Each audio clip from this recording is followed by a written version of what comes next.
What's going on, guys? This is Ryan with RK Outpost, and when we talk about Disney Star Wars, all too often we're talking about Lucasfilm employees and how they treat Star Wars fans. And in the case of the High Republic, that is especially relevant, as three of the people involved, Justina Ireland, Daniel Jose Older, and Claudia Gray, have made it very clear that there's a certain segment of Star Wars fans that they despise, whether it's for the color of their skin or their politics. But now we have a situation where a High Republic author has screwed something up terribly with lore, but instead of going after fans, instead of attacking fans, they are owning up to their mistake and saying, yep, my bad, I will do better next time. And that is the energy that can get Lucasfilm back on track. If you hire more people like this, who are willing to interact in a positive way with fans, even when they get called out for it. Take a look at this. This is from Bounding into Comics. Star Wars The High Republic author Cavan Scott admits to blundering how a lightsaber works. Now, I saw this going around a lot the past couple days. I meant to make a video a little bit earlier, but I wanted to make sure I talked about it, because this is the kind of thing that we need to draw more attention to. Not because it's a case of a Star Wars High Republic creator basically saying racist things about white people or any other race for that matter, or telling fans not to buy their product, like we saw with Justina Ireland. This is a case where someone has made a mistake, gets called out for it, and owns up to it. Doesn't blame it on anyone else. Doesn't blame it on toxic fandom. It says, you know what, I overlooked that. That's my bad. I will do better next time. And that's what we have in this case, and it's incredible. Star Wars The High Republic author Cavan Scott admitted to making a pretty blatant mistake in regards of how lightsabers work in the first issue of Star Wars The High Republic comic. The first issue, which was published by Marvel on Wednesday, follows Jedi Padawan Keeve Tanis, is it Tanis? I thought it was Trennis, and her master, Skier. Now, this is Keeve right here on the front. You've probably seen the concept art of her floating around. You might be able to tell who she is by the haircut.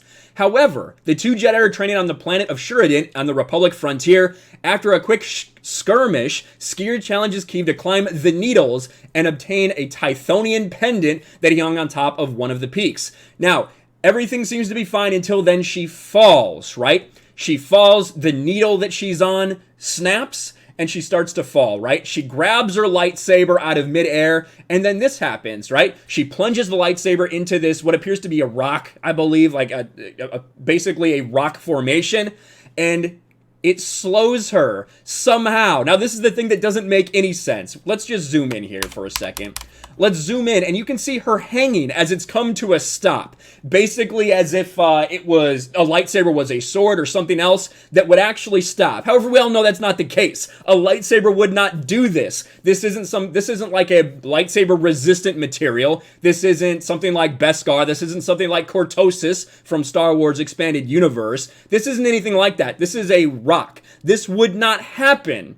And he got called out for it. Rightly. He should have got called out for this. Let's back that up a little bit more here. Now, we go down, and you can see, well, there's an example of the blast doors. Now, could I believe that it would slow her down a little bit? I do believe that that could be the case. A little bit of resistance could definitely slow her down. However, it wouldn't stop her completely. And as you see, Skier, slashes the entire thing through with his lightsaber later on in the issue. So they show it's not a lightsaber resistant material. Now, Cavan Scott was asked about this. Right here from Brian Rebellion. You've got to be kidding me. Someone tags him into it. Is there an explanation for what's above? This is the best part. That is a major screw up. I don't know how it made it past editing. I don't know how anyone that knows anything about Star Wars didn't see that and was like, what? That's not how a lightsaber works. However, Cavan Scott, instead of attacking the fans, instead of saying they're wrong, instead of trying to say you just don't want it because of diversity, whatever it may be, Cavan Scott says this, yeah, that one I'll take on the chin. If I could go back and do that page again, I'd suggest she grabs the needle of rock when she's used the saber to slow her. Putting on my fix-it hat, you could suggest that she increased the density of the blade's containment field in a similar way to those expanded universe sabers where you could adjust the length of the blade, but I doubt it would take her weight for so long, unless of course she was using the Force. Anyway, thanks for getting in touch. Hope you enjoyed the rest of the issue. Hashtag, may the Force be with you. And then someone says, yeah, that would have made much more sense. Cavan Scott replies, yeah, sometimes these things get past you when you're working on them. That, to me, now listen, I don't think that it makes any sense. I don't think that is really forgivable in terms of the people that worked on this book. How do you overlook that? I'm not sure. This is issue 1 of your big new project, The High Republic. How do you let that get past editing? Like, Anyone who knows anything about lightsabers understands that's not how they would work. However, instead of attacking the fans, Cavan Scott says, you know what? I was wrong. I should have come up with something better than that. I should have done better. And it looks like he's taken as a learning experience. This is a situation where someone like Ryan Johnson, someone like Chuck Wendig, someone like Pablo Hidalgo would have gone out and attacked the fans who question this. Attacked the fans who dare question what he did. But instead, what we see is someone who acknowledges the mistake that they made, say, you know, these are probably the things I could have done better, and he'll probably keep that in mind as the future goes along for his career in Star Wars.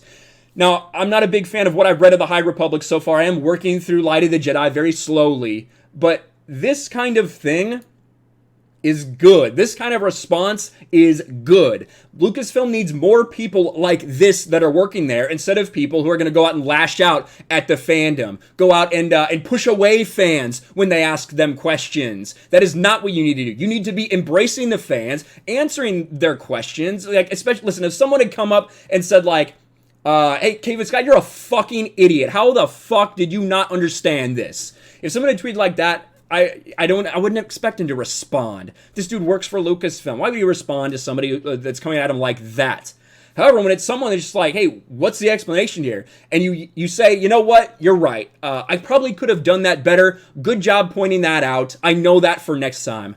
That is what we need more of at Lucasfilm. That's why I wanted to make this video. I wanted to highlight that because as much as I am going to bitch and moan and call them out when they do things that I think are shitty, I need to give them props for things that I think they do right. And in this instance, that was right. And I've seen things from Cavan Scott before, going out on Twitter, interacting with people in a way that is not and I don't want to say antagonistic, that is not looking down on them, not shaming them as Star Wars fans. And more of this is a good thing from Lucasfilm. Let me know what you think about all this in the comments below. Would you like more people, regardless of the mistake? The mistake's terrible. But would you like more people to react this way at Lucasfilm when they get approached by fans for something that they screwed up? Smash the like button, subscribe to the channel, ring the bell for notifications, share this video out there, and I'll talk to you later. Thanks for watching, everyone. And a huge shout out to my patrons. I appreciate you guys so much. Want to follow me on Twitter or Instagram? Check out the description below. You'll find links to my P.O. box and my Patreon as well. And I'll talk to you guys later.